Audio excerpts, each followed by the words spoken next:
Welcome, friends, to a journey far more enticing than a goblet of Dornish wine.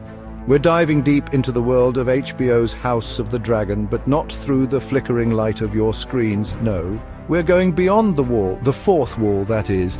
If you're anything like me, you found yourself enchanted not just by the Targaryens and their fiery companions, but by the stunning backdrops against which their drama unfolded. Well, good news, you lot. Those places aren't just figments of a writer's imagination. They're real, and they're spectacular. Over these next two videos, we're trading our screens for something infinitely better. The open road, the smell of salt air, the feel of ancient stone beneath our fingertips. Buckle up, my friends, let's explore Westeros together. Ah, Dragonstone. The name alone conjures images of fire and blood, of dragons soaring through the skies, and of a dynasty that once ruled the Seven Kingdoms with an iron fist. The ancestral home of House Targaryen, a place of stark beauty and even starker pronouncements. It's a location that's as much a character in the story as any of the Targaryens themselves. Now, you might think a place with a name like Dragonstone would be a smouldering wasteland, but the reality is far more alluring. The rugged beauty of the landscape is captivating, drawing you in with its raw, untamed charm. We find ourselves in Zumaia, nestled along the Basque country's coast in Spain. This picturesque town, with its dramatic cliffs and sweeping ocean views, served as the perfect stand-in for the legendary Dragonstone. Picture this: towering cliffs plunging into the churning sea, waves crashing against the shore with the fury of a dragon scorned. The power and majesty of nature here are palpable, almost as if the land itself is alive with ancient magic. This, my friends, is where the magic happens, or at least where the magic was brought to life on screen. The natural beauty of Zumaia provided the perfect backdrop for the epic tales of Westeros. Remember those scenes where young Rhaenyra, burdened by the weight of her claim, walks along the windswept beach, the weight of the world on her shoulders? That's Zumaia. The isolation and grandeur of the location perfectly mirrored her inner turmoil and the heavy expectations placed upon her. Those jagged rock formations rising from the sea like the teeth of some ancient beast. They're not just a visual spectacle, they're a testament to the geological history of the region. Those are called Fleisch formations, and trust me, they're even more impressive in person. Layers upon layers of sedimentary rock, each telling a story of millions of years of Earth's history. You can practically feel the history etched into these rocks. It's as if the land itself is whispering the secrets of the past, waiting for those who are willing to listen. Centuries of wind and waves have sculpted them into something truly awe-inspiring, much like the Targaryen dynasty itself. The relentless forces of nature have created a landscape that is both beautiful and formidable. And speaking of history, don't forget to explore the nearby town. Zumaia is rich with cultural heritage, offering a glimpse into the lives of those who have called this place home for generations. After a day of channeling your inner Targaryen, treat yourself to some pinsos. These delightful Basque-style tapas are a culinary experience not to be missed. These Basque-style tapas are the perfect way to refuel after a day of conquering the Seven Kingdoms, or at least pretending to. Each bite is a celebration of the region's rich culinary traditions, a fitting end to your journey through the lands of fire and blood. Now let's leave the rugged shores of Dragonstone behind, where the waves crash against the cliffs with a relentless fury, and the air is thick with the scent of salt and seaweed, and journey to the beating heart of Westeros' King's Landing. This sprawling city, with its labyrinthine streets and towering spires, is a place where power and politics intertwine in a deadly dance. A city of whispers, secrets, and more than its fair share of bloodshed. Every corner, every shadow, seems to hold a story of betrayal or ambition. But for now, let's focus on the beauty, shall we? Amidst the chaos and intrigue, there are pockets of serenity and splendor that offer a stark contrast to the city's darker side. Our destination is the real Alcázar of Seville, a place that embodies the grandeur and opulence of the Seven Kingdoms. This magnificent palace, with its intricate architecture and rich history, stands as a testament to the artistry and craftsmanship of its creators. Imagine strolling through lush gardens, the scent of orange blossoms heavy in the air, the sound of fountains a soothing counterpoint to the city's usual chaos. The gardens are a haven of peace, where one can escape the pressures of court life and lose oneself in nature's beauty.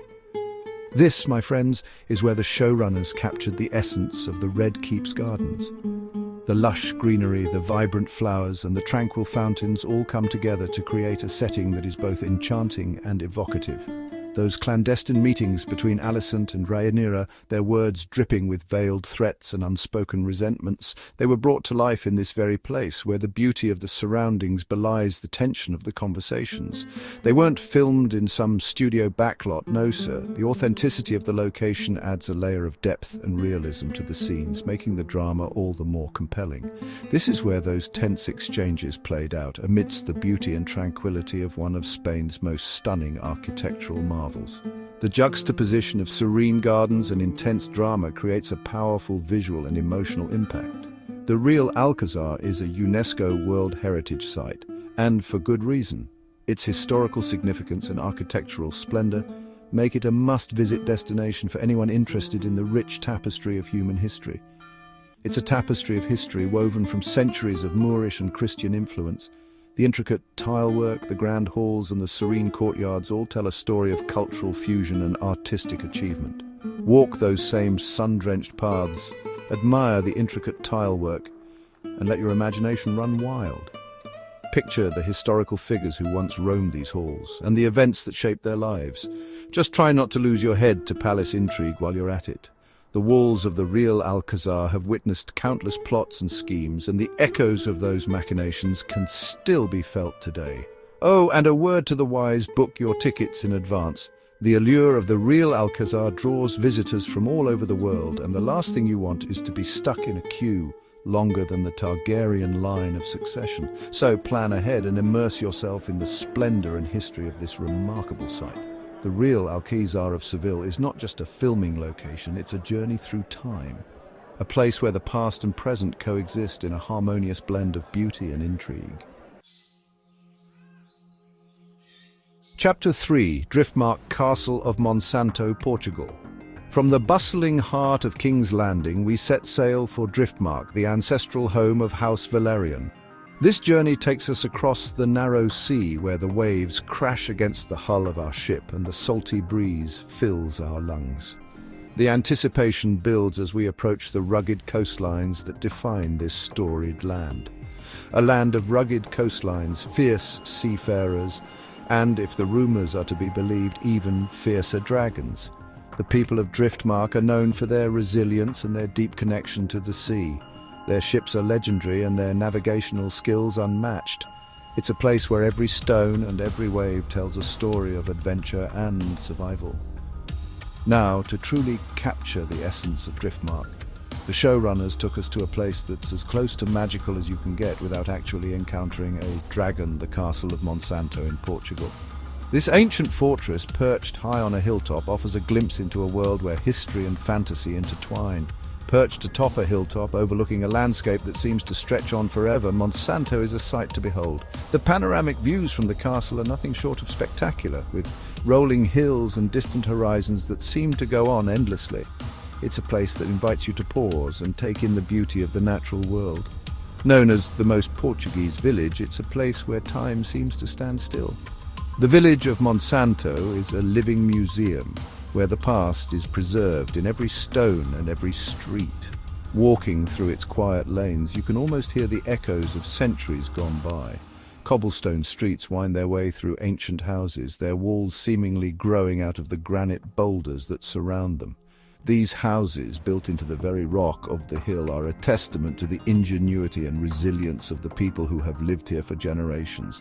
It's easy to see why this place was chosen to represent Driftmark. The village and the castle together create a setting that feels both timeless and otherworldly, perfectly capturing the spirit of House Velaryon and their legendary home. The castle itself, with its commanding views of the surrounding countryside, embodies the strength and seafaring prowess of House Velaryon. Its walls, weathered by centuries of wind and rain, stand as a testament to the enduring legacy of this noble house. It's a place where you can practically hear the cries of gulls overhead and the salt spray on your face. The sea is ever present here, a constant reminder of the power and majesty of nature. If you're feeling adventurous, climb to the top of the fortress.